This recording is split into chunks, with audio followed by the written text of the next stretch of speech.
Revolver Rita అని కొత్త తమిళ dubbing cinema మొన్న శుక్రవారం నవంబర్ 28న థియేటర్స్ రిలీజ్ అయింది. వారం కిందట నేను ట్రైలర్ చూశాను. అప్పుడే తెలిసింది నాకు ఈ సినిమా టైటిల్. ఇందులో యాక్ట్ చేసింది మన మహానటి కీర్తి సురేష్.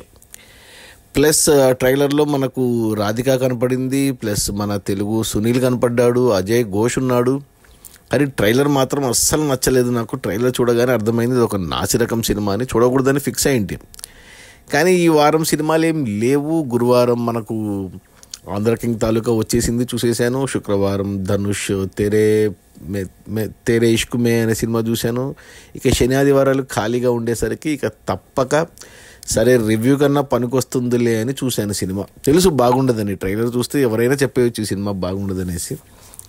అయినా చూస్తే అనుకున్నట్టుగానే ఓపెనింగ్ సీన్ నుంచి నాకు టార్చర్ మొదలైంది. 2 గంటల 15 నిమిషాల పాటు టార్చర్ పెరుగుతూనే పోయింది, కానీ ఎక్కడ అసలు కొంచెం కూడా రిలీఫ్ ఇవ్వలేదు. Minimum basic entertainment, basic timepass కూడా ఇవ్వలేకపోయింది ఈ సినిమా. అసలు ఎందుకు తీశారు, ఏం చెప్పి కీర్తి సురేష్ని ఒప్పించారు, అసలు కీర్తి సురేష్ ఎందుకు చేసిందో. అసలు కీర్తి సురేష్ ఒకప్పుడు తెలుగులో మంచి మంచి సినిమాలు చేసింది. నేను శైలజ, నేను లోకల్. ఇక మహానటితో ఆమె లైఫ్లో ఆమెకి ఇక ఒక్క సినిమా చాలు మహానటి.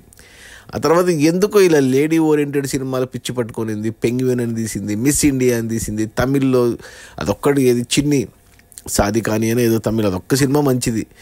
తెలుగులో పర్లేదు, ఏదో మన రీసెంట్గా ఉప్పు కప్పు రంబు ఓకే. అంతకుముందు తమిళ్లో కూడా ఒకటి రఘుతాత అని, అది కూడా ఓకే. కానీ ఇది మాత్రం, ఈ రివాల్వర్ రీటా మాత్రం దారుణం. అసలు ఆ ప్రొడక్షన్ వాల్యూస్ లేవు. సినిమా అంతా పాండిచేరి బ్యాక్డ్రాప్లో పెట్టారు.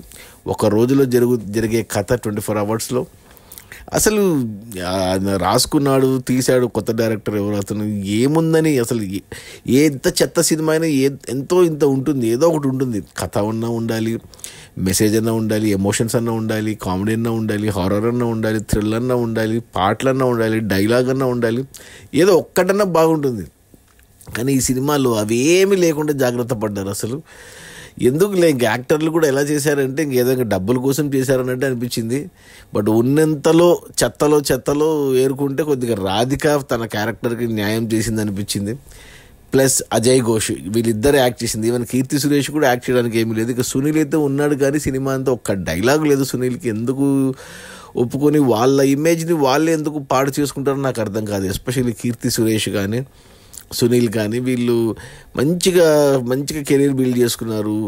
కీర్తి సురేష్ మహానటితో, సునీల్ మన పుష్ప సినిమాతో ఒక రేంజ్కి వెళ్ళినప్పుడు అది కాపాడుకోవాలి. కానీ ఇలా చెత్త సినిమాలు తీసుకుంటూ వెళ్తే వాళ్ళే డ్యామేజ్ చేసుకున్న వాళ్ళు అవుతారు. రేపు పొద్దున వీళ్ళ సినిమా కీర్తి సురేష్ సినిమా వస్తుందంటే చూడలేము, ఇంకా భయపడాల్సి వస్తుంది.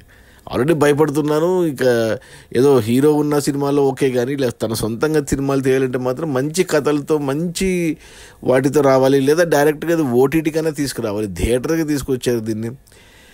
ఇక ఓటీటీకి వచ్చింటే ఓటీటీ కదా అని ఇంకొక దృక్పథంతో చూసేవాడినేమో, కానీ థియేటర్లో మాత్రం బలి ఈ సినిమా. అసలు చెప్పడానికి ఏమీ లేదు, ఒక స్టోరీ కానీ అసలు ఏమి మాట్లాడుకోవడం కూడా లేదు. అసలు అర్థం లేని ఈ సినిమా రివాల్వర్ రీటా నాకైతే అస్సలు నచ్చలేదు.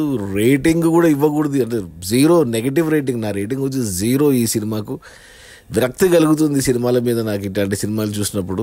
ఇంకో మంచి సినిమా చూస్తే కానీ మళ్ళీ నేను మామూలు మనిషిని కాలేను. ఇక ఎవరైనా చూస్తా అంటే థియేటర్స్లో ఉంది, ఇక మీ ఇష్టం, మీ కర్మ, ఇంకెవ్వరు కాపాడలేరు మిమ్మల్ని. ఒకవేళ చూస్తే ఫ్యామిలీతో చూడొచ్చా అంటే ఆ ఫ్యామిలీతో చూడొచ్చు, ఎటువంటి ఇబ్బంది పడే సన్నివేశాలు ఏం లేవు. సో బట్ వద్దని చెప్తాను. రేపొద్దున ఓటీటీలో వచ్చినా కానీ దూరంగా ఉండండి ఈ రివాల్వర్ రీటాని.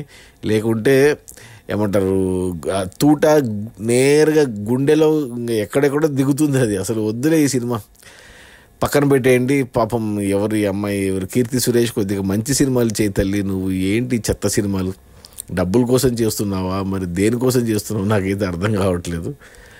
వేస్ట్ అంటే వేస్ట్ ఈ రివాల్వర్ రీటా. ఓకే, నా rating 0 rating, negative rating. Okay, bye.